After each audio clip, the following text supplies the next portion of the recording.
buat apa tu? Saya nak cuba buat roti guna kangkung.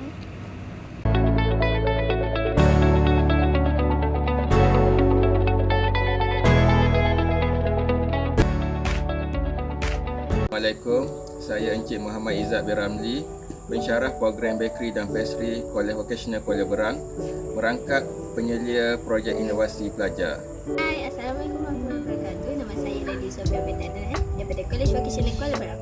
Assalamualaikum warahmatullahi wabarakatuh. Nama saya Nurul Zati binti Zulkarnain daripada GV Kuala Berang.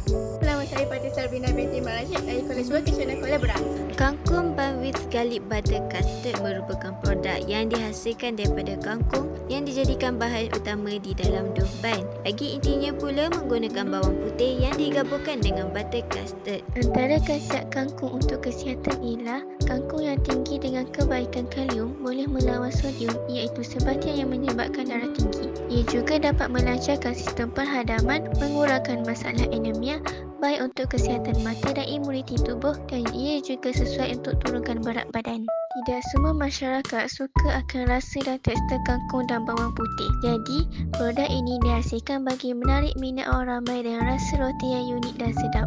Sekaligus, kami juga dapat meluaskan lagi pengetahuan orang ramai tentang kelebihan kangkung dan bawang putih. Manakala khasiat bawang putih untuk kesihatan ialah melegakan hidung tersumbat, mengurangkan selesema, merawat sakit tekak, meningkatkan sistem imuniti badan, membantu meredakan kesakitan gigi dan menggalakkan kesihatan pencernaan. Objektifnya kali ini untuk memperluaskan pasaran kangkung dan bawang putih dalam hidangan bakery pada hari ini, dan untuk mendedahkan teknik pembuatan roti menggunakan kangkung dan bawang putih, mempelbagaikan rasa, warna dan tekstur roti kepada masyarakat, dan akhir sekali mempelbagaikan fungsi kangkung dan bawang putih dalam pembuatan roti. Kesimpulannya ialah masyarakat akan memanfaatkan khasiat dan kebaikan kangkung bersama bawang putih. Selain itu, permintaan kangkung dan bawang putih akan lebih bertambah di dalam pasaran global.